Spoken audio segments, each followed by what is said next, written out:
Hi there. So this is a Solari Cifra 3 clock that I bought from a junk shop about 6 weeks ago for £10, which I think I got a pretty good deal. The guy I bought it off had no idea if it was working or not, and to be fair, at £10 I thought, yeah, there's a good chance it probably isn't. And I took a bit of a chance on it, but when I got the clock, half the tiles were lying in the bottom of the original packaging, which also came with the little manuals you often see on eBay. It came in the original packaging. As I said, there was about 20-25 loose tiles in the bottom, so I took a chance on them all being there, which luckily for me turned out they were. 3 of them were broken, had the broken tab on them, which the tab that forms the hinge that lets the number fall. Now I repaired that quite easily using the super glue and baking soda trick, which if you look on a couple of the flip clock, I think it's flip clock fans, they'll describe how that works. It's relatively simple to do and it fixed the tabs perfectly, so I fixed that. But the main problem is the motor. So this is the original motor here. It's made by Hayden General Time, which is an American company. So this is this is a European motor. It's rated at 1 RPM at British voltage 220 volts and 50 hertz. So that's the important thing. So I'm going to try and replace the motor. Now I've already had one failed attempt, although it was a partial success. I bought this motor off Amazon. eBay sell them as well. It was like £5. I bought that motor. It's rated at, well, it says 1 to 1.2 RPM, 50 to 60 hertz. Well, that basically means at 50 hertz it's 1 RPM, at 60 hertz it's 2 RPMs. So if I had been on 60 hertz, which I'm not in the UK, I'm on 50, this wouldn't have worked. But we are on 50 and it's a 1 RPM, so that worked. But ultimately, this thickness killed it. It wasn't a great motor, it was a bit cheap, it was a little bit noisy, but I did get it working. And the clock ran for a couple of hours, which proved that mechanically the clock's okay, just the motor needs sorting. So I'll show you how this clock works. It's different to the other brands out there, mainly like the Koppel, the most common one out of Hong Kong that you see a lot of the time. It works in a different way. This is obviously the first flip clock they made, and I've got a feeling this is a really early model because it's in the grey as opposed to the white, and I only see that colour offered on earlier stuff, and it has the old instructions and it has a lot of old packaging, so I think this is quite an early one. So the way this one works, that's the business end.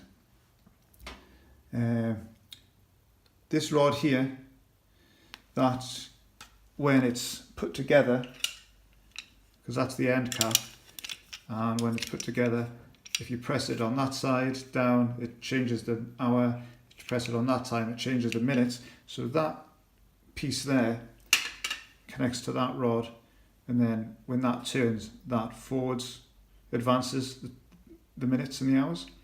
So the way this clock actually changes time is, you see this here?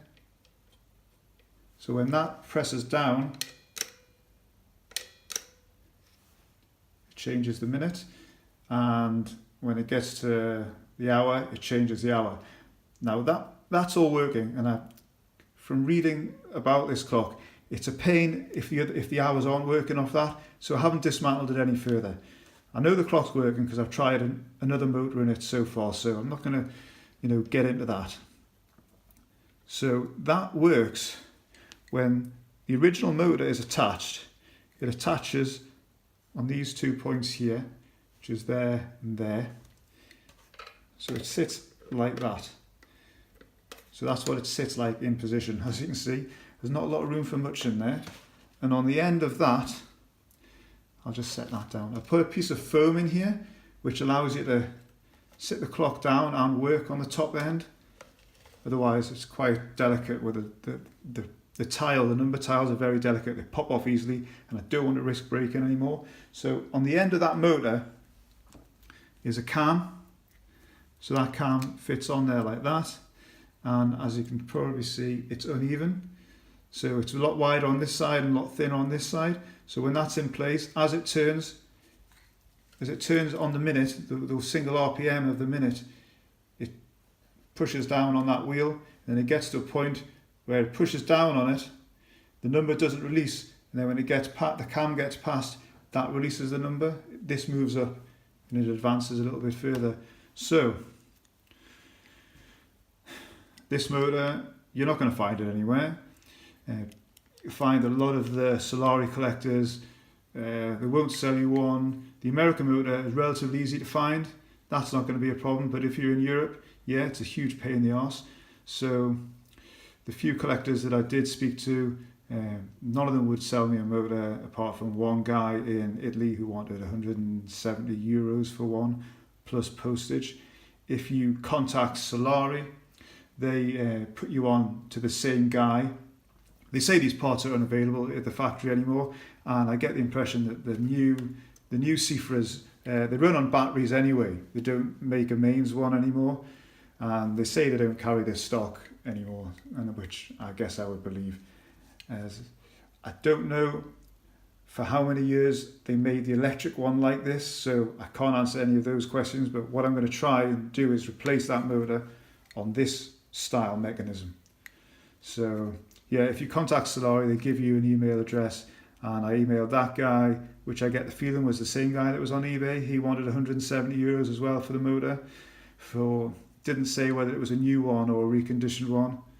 Basically, you can't repair them. You can't get into them. That's the inside. That's the output shaft. This is like the flywheel, but it's all riveted in. This is all sort of tack welded on. There's no way of splitting that apart. I have toyed with the idea of getting it rewound, but I just, that they all do that, even the other motors.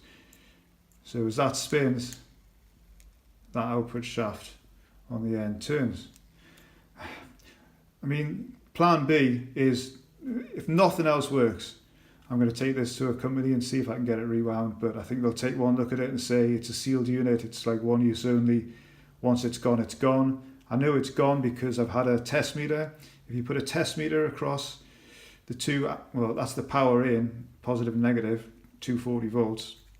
If you put a test meter here set to ohms, or just it's going to test a circuit, put them across there, you should get a circuit and you should get resistance. But this one, it's an open circuit, no matter what I've done. So the winding on the motor's burned out, or it's snapped, it's broken in a way that can't be repaired. So that's a bit disappointing. For £10, I'm not complaining now. But I found this motor here by a professional motor manufacturer. I got this yesterday, and it's pretty much the same shape. It's surprisingly similar. I'll show you all the details of this, if it works. It's at 1 RPM at 50 Hertz, 240 volts, or 230. It's round about the same. It's going to work anyway. The problem is it has this clip that holds it together. This being a more professional unit, the motor and the gearbox are separate. They latch together and drop into place there, and then this clip clips them together. But that clip is going to stand proud too much of this. I've measured it, so I don't know if that's going to work. I need to sort of adapt this a little bit. I'm possibly going to make a dummy cam to fit on here just to see if it works first before I drill out the original one, which I'm not too keen on doing, just in case this doesn't work and I fix the original motor, because then that'll fit to that perfectly. So I've already made one dummy one, which is that one. and it worked on that other motor. So I'm going to stop the video here and I'm going to work on it a little bit and see where we get to.